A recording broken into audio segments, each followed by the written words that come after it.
প্রথমে rice oil দিলাম, অনেকে আপনারা চাইলে সাদা তেলও ব্যবহার করতে পারবেন এখানে। তার মধ্যে কোনটা বেটার? দুটোই ভালো, আমরা রাইস অয়েলটা ব্যবহার করি।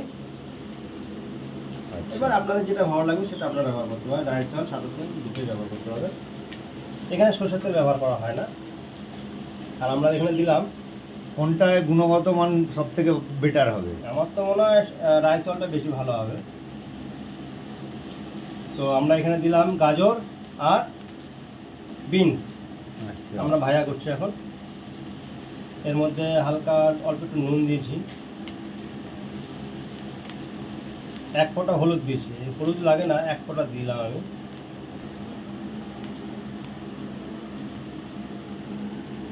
একটু ভাজতে হবে, ব্যাস হয়ে যাবে। একটু লালচে না ওটা না হলে ভালো লাগবে না।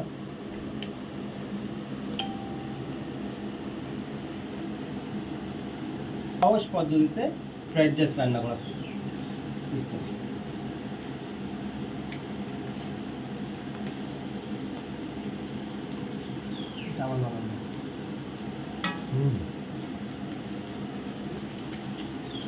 খুন্তিটার দিকে ভালো করে দেখুন, একদম ভেষজ খুন্তি, পিওর কাঠের বানানো। যারা দেখবে তারা জ্বলবে। খোলার ব্যাপারটা পরে বলবো। হ্যাঁ,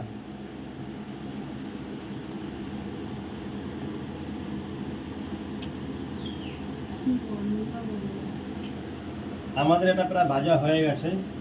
কাজু কিশমিশটা কোথায় রেখেছো?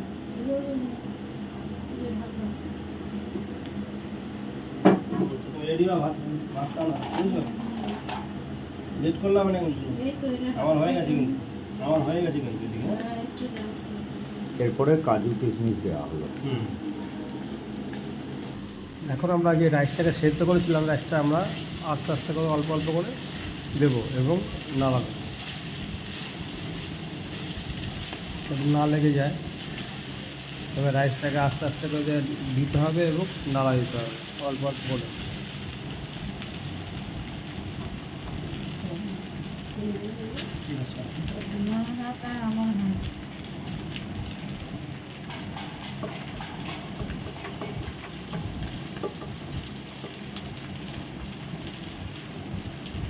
রাইসটা খুব সুন্দর সেদ্ধ হয়েছে।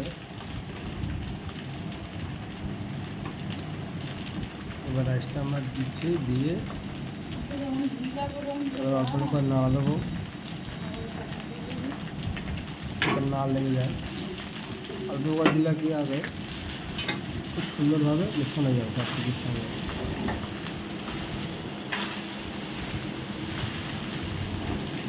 এটা একদম সহজ পদ্ধতি, আপনারা যে কেউ করতে পারবেন।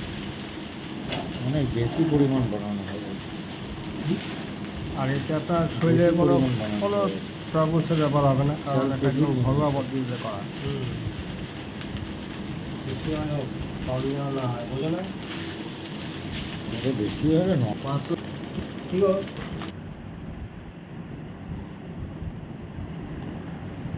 মোটামুটি মিশে গেছে।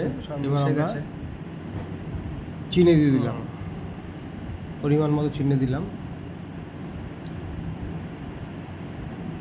অনেকে আবার সামান্য পরিমাণ মিষ্টি দেয় বা সামান্য পরিমাণ চিনি দেয়, আর আমরা একটু চিনিটা একটু বেশি দিই।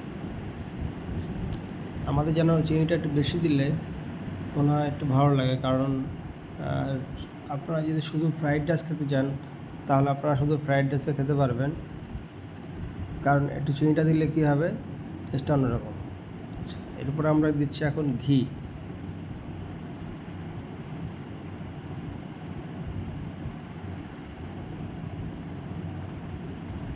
ঘিটা শক্ত হয়ে গেছে, দাঁড়ান একটু ঘিটা গলিয়ে নিই, কারণ ফ্রিজে ছিল ঘিটা, তাই শক্ত হয়ে গেছে।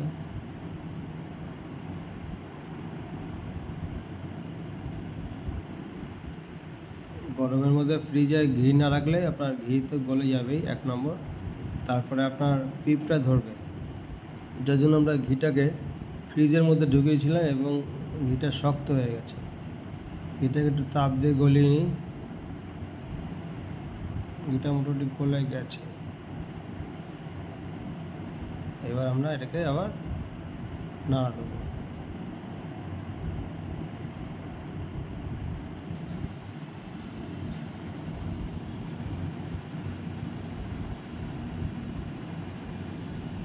ভালো করে নাড়া দিয়ে সুন্দর করে মেশাতে হবে রাইসটাকে গাজর এবং বিনসের সঙ্গে।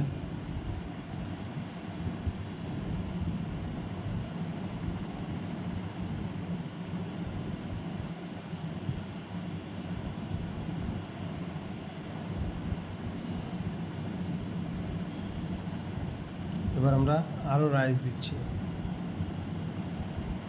যেহেতু 6 জন খাবো। যা রাইস নিয়েছি আমরা একটু বেশিই নিয়েছি, যদি থাকে পরে খাওয়া যাবে।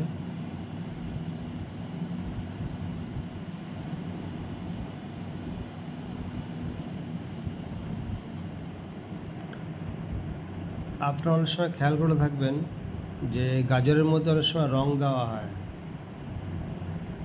কাজেই গাজরটা দেখবেন, গাজর দিয়ে যখনই আপনি ফ্রাইড রাইস করবেন দেখবেন রাইসের কালারটা অনেক সময় হলুদ হয়ে যায়।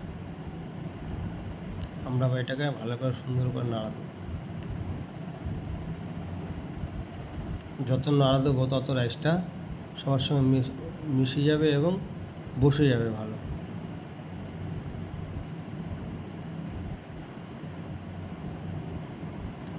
আচ্ছা, এর মধ্যে আমরা যখন বিনস, গাজর, কাজু, কিশমিশ যখন ভাজলাম, আচ্ছা এক ফোঁটা একটু তেল দিয়ে নিই।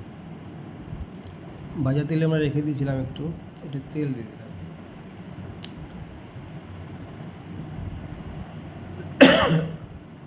এবার নাড়া দিই। একটা ঝাঁঝ বেরিয়েছে,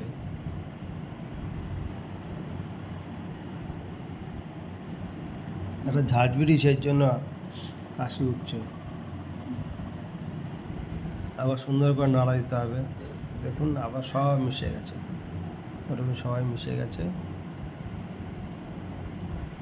আচ্ছা, যেটা বলছিলাম আপনাদের, এর মধ্যে আপনারা যখন আমরা কাজু কিশমিশ দিয়ে ভাজলাম তখন আপনি এর মধ্যে এলাচ, দারচিনি এবং লবঙ্গ দিয়ে দিতে পারেন, দিয়ে হালকা ভেজে নিতে পারেন।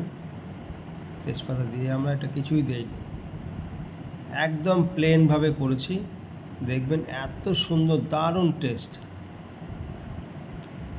একবার এই পদ্ধতি রান্না করে দেখুন, বলবেন সত্যি কথা, কম খরচে খুব সুন্দরভাবে ফ্রাইড রাইস রান্না করা।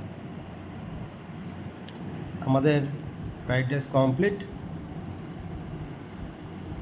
এবার আমরা পরিবেশন করব।